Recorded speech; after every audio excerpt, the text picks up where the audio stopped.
Did you know that you're an alchemist and you get to choose your experience? Thank you for joining me live or on the replay. Wherever you're catching this, let me know you're here so that I can send you some love.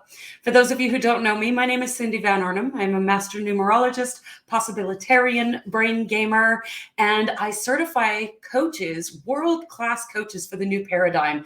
I really work with healers, teachers, spiritual leaders who are looking to expand into absolute financial abundance without the hustle and the grind. So let's take a look at the energy for the week of January 10th, 2022. Hello, Susie. Welcome. Can't believe it's already the middle of January. What just happened? So just like we can predict the weather, so too can we predict the energetic influences that we'll be experiencing in the time ahead. Not so that we are at the whim of those energies, but so that we can leverage them to our advantage. Awareness is everything. And when we are aware of the energy that we are flowing through, then we can leverage it and use it to our advantage. So this coming week, January 10th, 2022, we've got a lot of energy coming in. We start the week off on an 8 energy day in a four of spades. We begin the week with spades energy. Spades energy is all about the higher perspective. So that Monday, the 10th, is really about devotion and commitment to that higher perspective, of choosing to live from the higher side of everything, of sitting down with yourself and just deciding, this is how I'm going to experience life. Now, we are inundated with noise from outside of us. The news, mainstream media, everything is telling us that our world is falling apart. But if you really listen to your own heart, you know that's not true. You know that when you come here, you can find peace, you can find ease, you can find safety, you can find belonging, you can find love, and you can find wealth. Easy. And if you don't know how to do that, reach out to me because it is easy to do. But in understanding that and choosing your own experience at the beginning of the week and really committing and devoting yourself to that, then we come into the mid of the week where we have this transformation of connection and community, of this deep understanding and wisdom that we are designed as human beings to be in community, that we are designed to belong. And that we're all designed to be different and unique and yet similar. We are all part of the human race and we belong in community. So we're going to feel a sense of that as we come into the mid of the week. And then we move into Mercury retrograde and Diamond's energy. And so what's going to happen, we're going to feel Mercury retrograde a few days before it comes in. It does go retrograde on Friday on the 14th, but we're probably going to feel it coming into the week. We're likely going to start feeling it happening. Now, poor little Mercury gets a bad rap. Whenever Mercury retrograde comes along, people are like, don't launch your programs, make sure you're communicating, technology's not going to work. And yes, that does happen, but Mercury is all about communication. So if you're communicating clearly, if you are speaking and connecting to your community, then don't hesitate. Go sell something. Go do something. My phone is like, woohoo, let's do that. Like even my phone is mirroring that it wants to connect. It wants to celebrate. But what's going to happen in Mercury retrograde with that diamond energy is you're going to have your money story come top of mind, where you're either going to have this amplification of financial well-being, of wealth, of celebrating the money flowing through and to you. Or what Mercury retrograde is often about is an opportunity to pull the proverbial rock out of your shoe. If you've ever gone hiking or walking down the street and you get a rock in your shoe, it's like something that you just tolerate for a little while until you can't tolerate it anymore. Mercury retrograde gives us an opportunity to take the rock out of the shoe.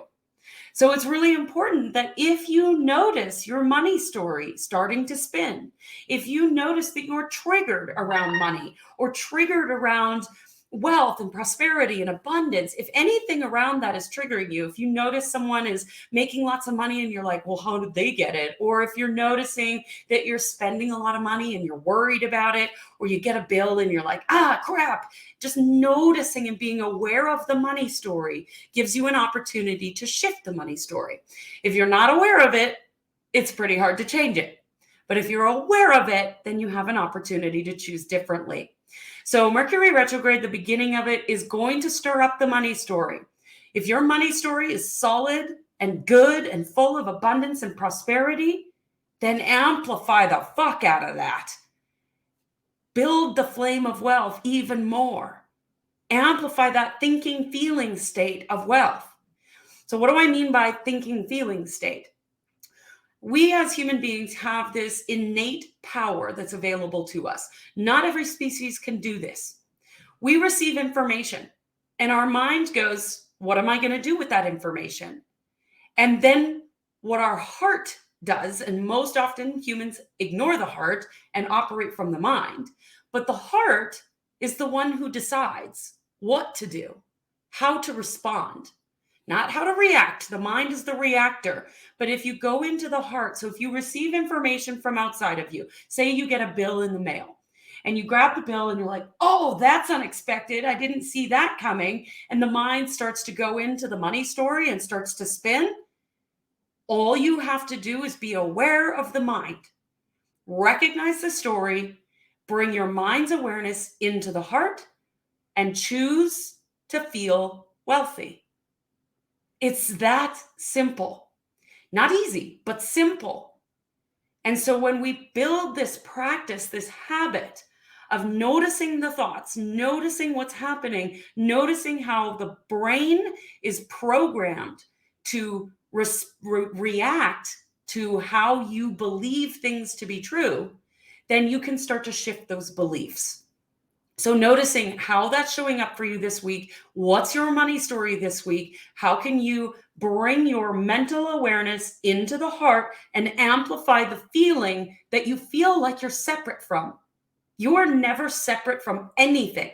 So if you, for example, feel like you're separate from community this week, or you feel that you're separate from love and relationship this week, or you feel unsafe in what's happening in the world, notice the thoughts you're thinking and bring your awareness into the heart and ask your heart, what does safety feel like? What does love feel like? What does ease feel like?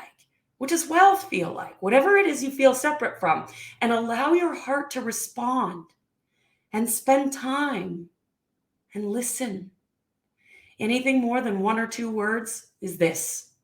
Your heart will respond with imagery or a sensation or 1 to 2 words, and that's it. And then once you get that response, then you can bring the mind into play and say, okay, your heart says, oh, love just feels like this warm hug. Okay, mind, what can we do with that information? Well, I could give myself a warm hug. Or I could go and give someone I love a warm hug, right? And you bring your mind into play with you. So this week, lots of fun happening this week, lots of shifting energy, coming into Mercury retrograde, and then coming into the full moon that's coming on Monday, the 17th. So all sorts of shifting energy. We'll be back next Friday to talk about that full moon and what's coming for the week of that full moon. But for now, just settle in. Decide that you are an alchemist. Decide that you are the one that gets to choose how you experience your life. You are not at the whim of anything. You are only at the whim of what you choose. So choose wisely. Hope you have an amazing weekend and week. I love you. I believe in you, and I see your power. Bye for now.